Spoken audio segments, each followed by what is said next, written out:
家好啊，我係住喺福岡嘅小江，唔知道大家有冇準備嚟福岡睇櫻花呢？上一集我就分享咗賞櫻之前有咩要準備，點樣睇櫻花預賞，仲介紹咗5個福岡賞櫻景點。仲未睇嘅就建議你睇翻上一集先啦。唔係嚇你，揀咗個日子啦，真係會白行一趟㗎。今集就會帶大家再去多另外5個超靚嘅櫻花景點。想知道我仲收埋咗咩私伙秘技，同埋我心目中福岡最靚嘅櫻花排名，就記得睇到最後啦。我哋去片。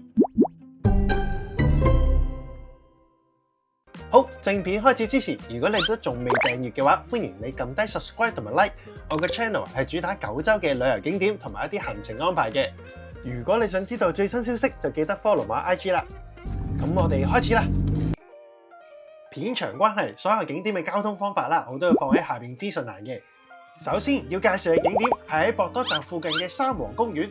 如果你係住喺博多站附近嘅酒店，基本上啦行路都行到過去噶啦，唔使搭車就有櫻花睇。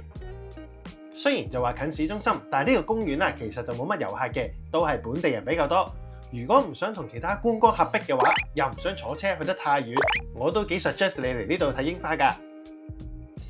公園就分開幾 part， 其中有一個叫做芝新廣場同埋櫻之丘，另外仲有個日吉神社。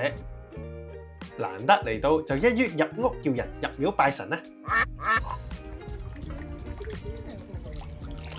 呢度最大嘅特點就係夠本土，90%以上都係本地人嚟嘅，十足十嗰啲90年代嘅小朋友落街玩嘅公園咁，只係佢哋多咗櫻花啫。另外仲有條小跑道圍住成個公園嘅，咁啊專俾小朋友放電就啱晒啦。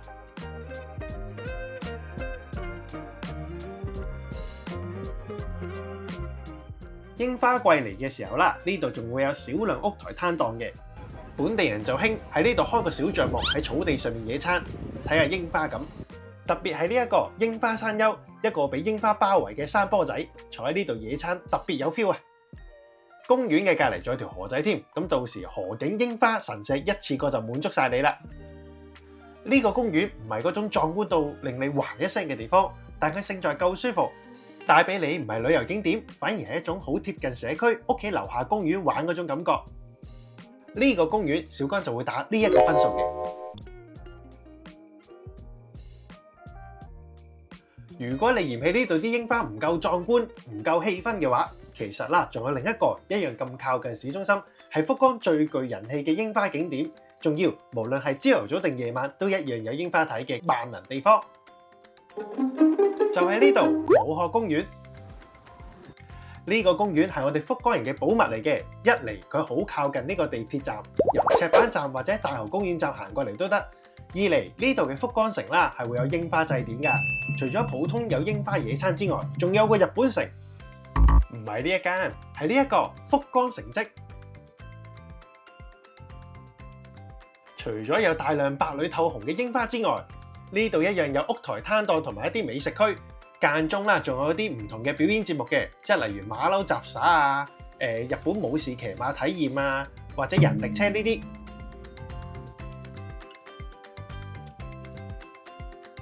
總之由朝到晚都活動多多，本地嘅學生放咗學之後都會走嚟呢度草地飲下嘢，拎住支吉他氹下女仔。萬一你排個行程已經 full 晒，翻到嚟市中心又天黑，呢度嘅夜櫻其實係好出名嘅，咁就唔使擔心啦。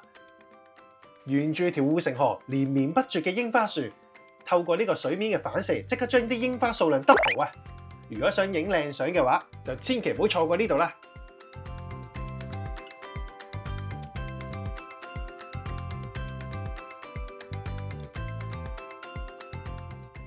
雖然武學公園嘅人流數量咧就一定比較多㗎啦，但我都覺得值得嚟嘅。萬一你係睇唔夠喉嘅話，其實隔離仲有個大豪公園，可以坐下船仔、嘆下咖啡，又係另一種休閒嘅地方。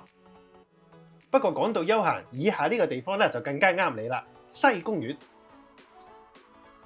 呢度嘅公園係福岡縣唯一一個被列入8大櫻花名所，可想而知呢度櫻花數量有幾誇張啦。入口就係條斜路嘅，沿途仲有啲屋台攤檔，一邊食嘢一邊撐上去都唔會太辛苦嘅。一入到去，你就會俾眼前呢個景色所震撼㗎啦！啲櫻花多到好似御林軍咁樣包圍晒成個山頭。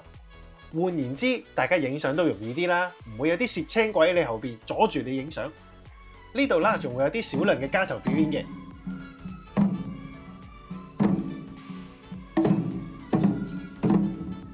不過我自己啦就中意呢個展望台多啲。向上望嘅話，你會見到一片粉紅色嘅天空；向下望，你就會見到我哋福岡市嘅城市風景。咁由於呢兩個景點啦，都係屬於比較人氣，而且交通方便，咁無論你係本地人啦定係遊客都會嚟嘅，咁所以係好熱鬧㗎。咁非常之啱嗰啲非自駕遊嘅人嚟啦。呢兩個公園我就會打呢個分數嘅。不過睇櫻花打卡梗係要着得靚靚啦。如果你想同人哋有啲唔一樣嘅櫻花靚相，咁就好推薦大家着埋和服去睇啦。一來女主人又開心啲，影相啊都有 feel 啲啊嘛。大家可以近近地喺姑媽天神呢度租件和服嚟睇櫻花，精緻感同埋高貴感即刻提高晒啊！咁有關點樣租和服嘅詳情啦，大家可以參考翻我哋嘅資訊欄嘅，或者睇翻我哋之前租和服嗰條片啦。和服就着完啦，咁之後去邊度好呢？如果你係第一次嚟福岡，想一次過 KO 晒啲熱門景點，以下呢個地方你就一定要去啦。租滿神社。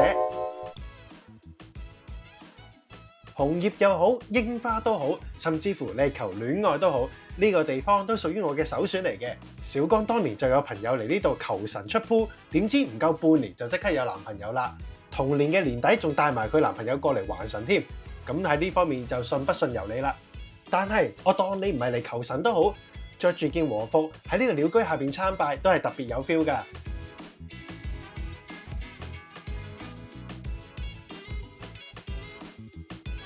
作為動漫迷嘅你，亦都係嚟呢度朝聖一下。呢度每一塊繪馬都係唔同嘅鬼滅 fans 嘅心血，絕對想講句 respect。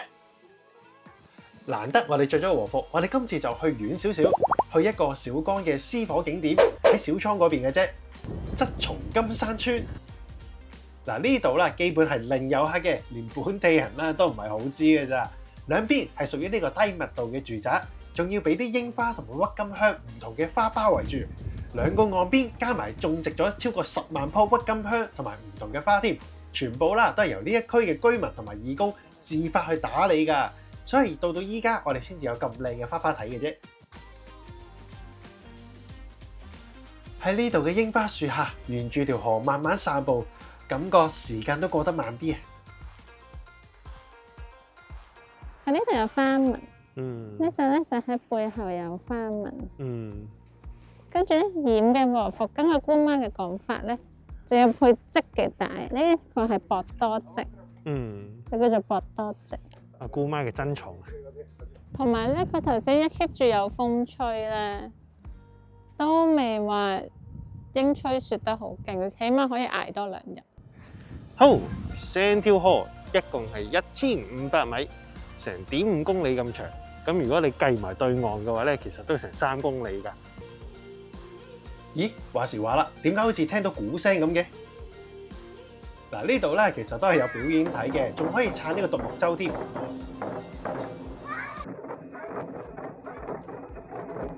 好，綜合晒所有嘢，小光咧就會打呢一個分數嘅。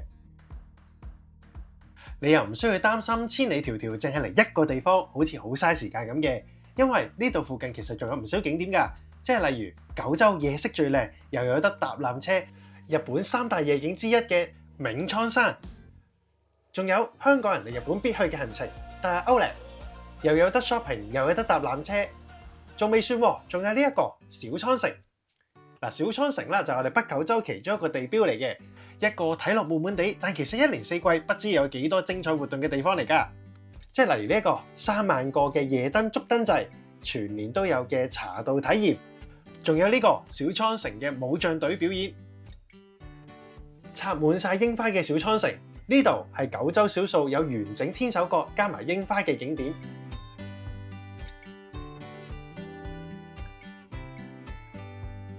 而且比較其他地方，呢度睇櫻花嘅配套啦，其實係最好嘅，會有唔同種類嘅美食車啦，有一啲好似跳蚤市場嘅攤位，甚至乎你可以入埋喺小倉城裏邊睇下啲歷史文化嘢，第一層仲有間 coffee shop 添。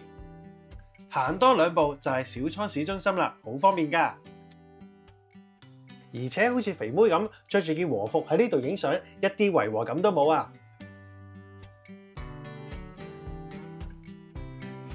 其實年年都去睇櫻花拍片，喺福岡附近嘅櫻花景點，基本上我都睇得差唔多㗎啦。要數我心目中嘅排名，我就會咁樣排嘅。第3位，流川櫻並木。呢個係一個福岡我覺得好靚嘅櫻花秘境，櫻花大道延綿2公里，勝在冇乜人，行起上嚟都舒服啲。如果撞啱櫻吹樹，你就會喺一條櫻花隧道裏邊，好似啲日劇啊、韓劇男女主角拉屎表白嗰個場景咁㗎。附近仲有個浮宇渡河神社，可以順便睇埋呢個千本鳥居。第2位，草場村櫻並木，另一個我覺得靚到癲嘅櫻花景點。2岸櫻花夾住條河，一樣啦，一係冇乜遊客，條河上面會有啲櫻花喺度飄下飄下，好似變咗條星河咁樣樣。第1位，秋月城跡參知馬場。呢條咁靚嘅櫻花隧道，加埋古色古香嘅古代城堡遺跡，仲有林林總總唔同嘅屋台攤檔，無論你係想食嘢定係想睇景，都一應俱全，係我最中意嘅櫻花景點。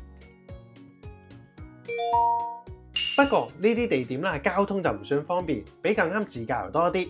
但係如果你唔識得揸車，但又想去，咁點算呢？咁你就可以參加小江 fans meeting 嘅櫻花團啦，由我親自帶路，帶大家一齊去睇櫻花，唔使自己研究交通，唔使驚蕩失路。行程、地點、時間、lunch 我都會幫大家安排好晒㗎啦。上年櫻花團啦，好快就爆晒，好多人都話遲咗睇我條片，所以 join 唔到。所以今年我會加開多少少名額嘅，但係都唔會太多，一樣係額滿即止。如果你想知道更加多嘅詳情嘅話，歡迎你喺 IG 度 DM 我查詢同埋報名。花見之日，小江約定你。